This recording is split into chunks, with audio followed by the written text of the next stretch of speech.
Olá a todos, sejam todos muito bem-vindos ao canal Estrutura e Função, canal este voltado para o estudo e aprofundamento das disciplinas de anatomia humana e fisiologia humana.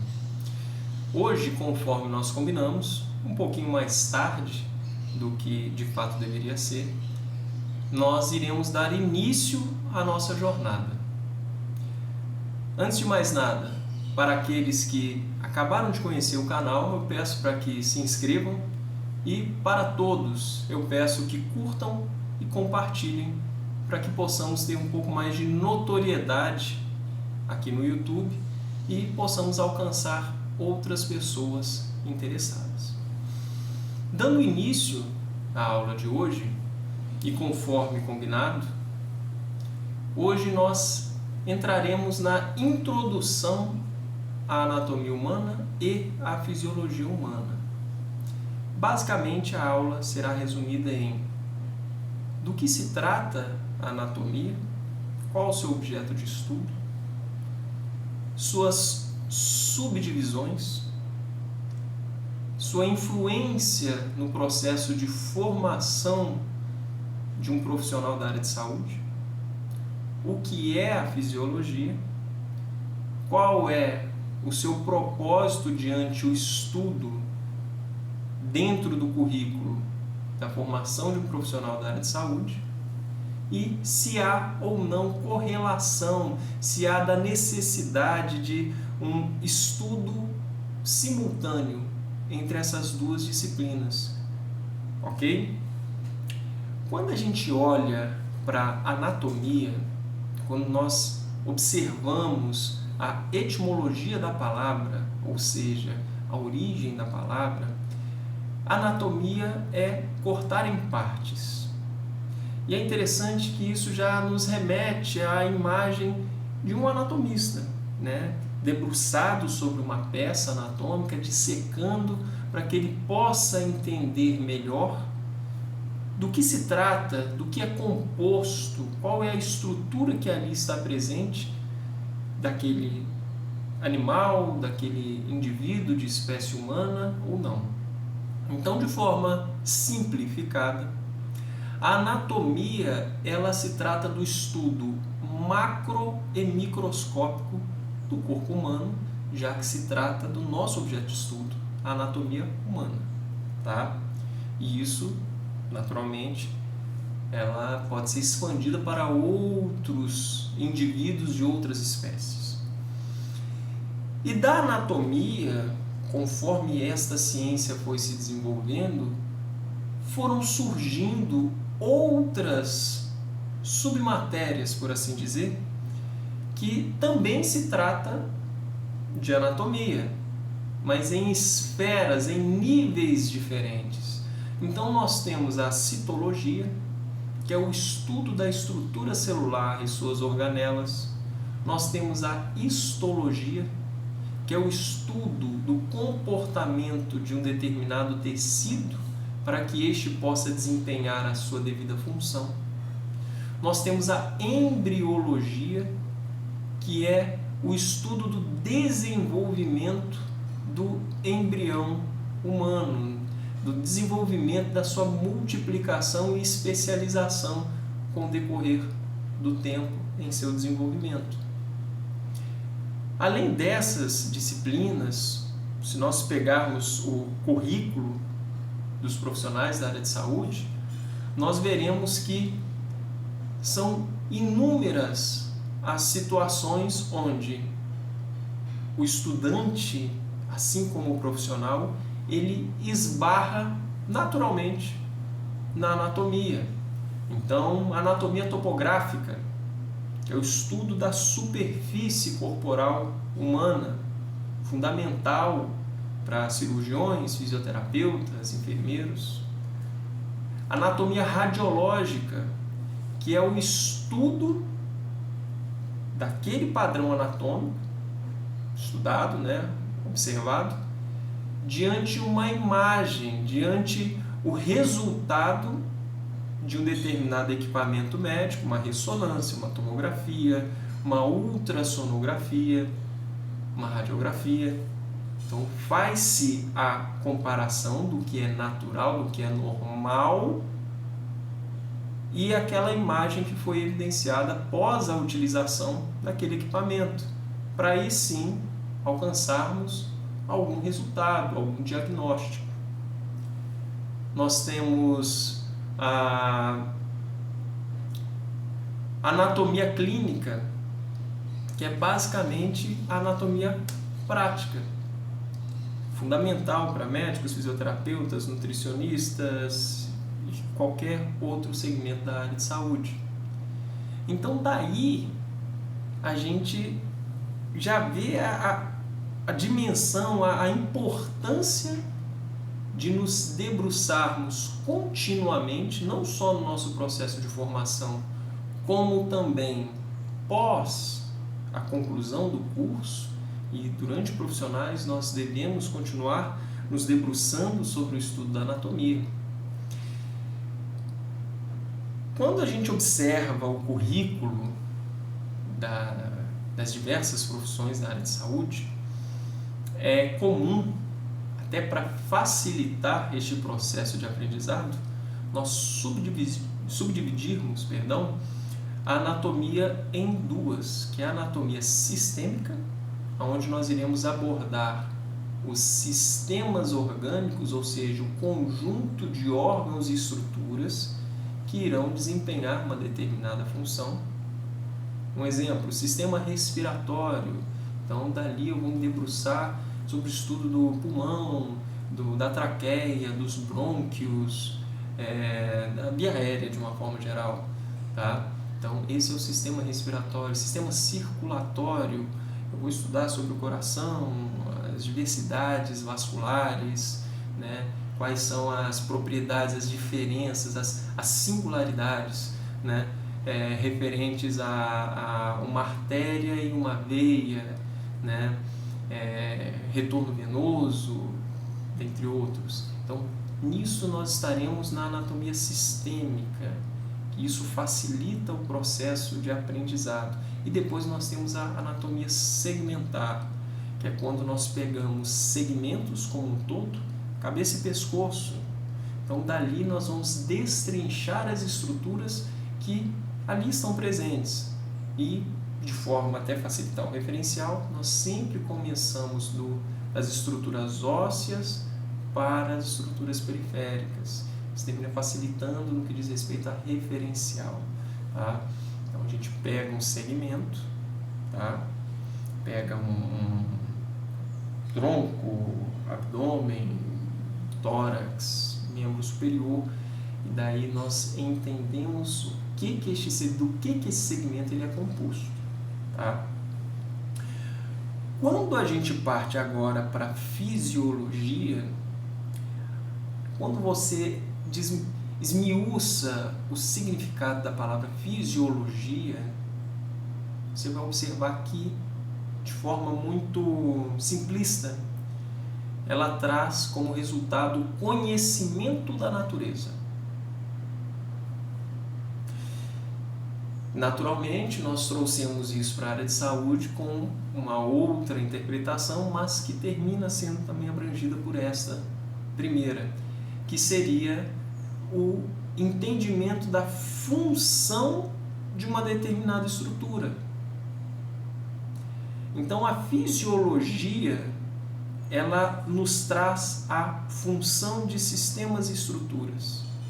É você entender o porquê aquela estrutura existe e como que aquela estrutura funciona, como aquele sistema funciona, por que ele existe. Tá? E é sempre bom nós frisarmos que o estudo da fisiologia, assim como o estudo da anatomia, no seu primeiro momento, ele se faz diante de um indivíduo rígido, ou seja, saudável. A gente sempre tem que ter um referencial. E o nosso referencial na área de saúde sempre será de um indivíduo saudável. Então, eu tenho que entender como que se dispõe uma determinada estrutura anatômica de forma saudável para que eu possa, através de comparação, falar, não, ó, isso daqui está errado. Isso daqui, poxa, esse disco, se a gente for olhar para a coluna, esse disco ele tá herniado, ele está protuso. Então, opa, mas por quê? Por que eu cheguei a essa conclusão? Porque eu tenho uma noção daquilo que é rígido, daquilo que é natural, tá? E aí a gente entra num aspecto bem interessante da fisiologia, que geralmente gera muita confusão, é que na fisiologia nós temos dois raciocínios que precisam ser desenvolvidos, que é o raciocínio teleológico e o raciocínio mecânico. Quando a gente olha pela abordagem teleológica, né, que é o raciocínio de função, é nós entendermos o porquê. Por que o sangue tem que circular? Porque eu preciso nutrir outros tecidos, eu preciso carrear metabólitos, eu preciso facilitar o processo de comunicação entre estruturas, ou seja, carrear hormônios. Ok, eu tenho um porquê. Agora, quando a gente parte para um raciocínio de processo, eu tenho que ter o raciocínio mecânico, que é o como. Como que o sistema circulatório funciona? Eu tenho uma bomba pulsátil propulsora, contrátil propulsora, que é o coração, que de forma sinérgica as suas câmaras elas trabalham com milissegundos de diferença quanto à contração atrial e ventricular, para que assim haja o escoamento do sangue atrial para os ventrículos e posteriormente dos ventrículos para suas respectivas circulações, tá? Funciona desse jeito, mas é só desse jeito? Existe influência de outros tecidos? Existe influência de outras estruturas? Aí nós estamos no raciocínio mecânico. Por que é interessante a gente apontar da existência desse raciocínio teleológico e o raciocínio mecânico? Porque muitas das vezes o profissional ele termina induzido pela praticidade a responder de forma teleológica. E às vezes a resposta ela está mais em origem mecânica. Então é interessante a gente expandir o nosso pensamento de forma a compreendermos de forma mais plena aquilo que é o nosso objeto de estudo. Ok? E aí, voltando a um comentário anterior, né, a um pensamento, uma reflexão anterior que nós fizemos no início da aula, ok, Luiz, eu sei o que é anatomia, eu sei o que é fisiologia. Agora, eu tenho que estudar isso separado ou é interessante eu sempre estudar em conjunto? A estrutura, ou seja, a peça anatômica, ela sempre evoluiu, ela sempre se desenvolveu para otimizar a sua função. E função é fisiologia. E a função ela sempre será exercida baseada na estrutura. Ou seja, são inseparáveis. A fisiologia e a anatomia, elas são irmãs inseparáveis. Para o profissional que tem de fato o interesse de se destacar, se aprofundar, entender o que de fato o paciente precisa, fazer uma boa análise clínica, ele tem que ter a fisiologia e a anatomia bem afiada. Tá? E digo mais, durante o processo de formação, se você domina a anatomia e a fisiologia, é natural você entender e dominar a fisiopatologia, o raciocínio clínico, o desenvolvimento do que seria uma estratégia clínica para aquele paciente, uma estratégia terapêutica, melhor dizendo.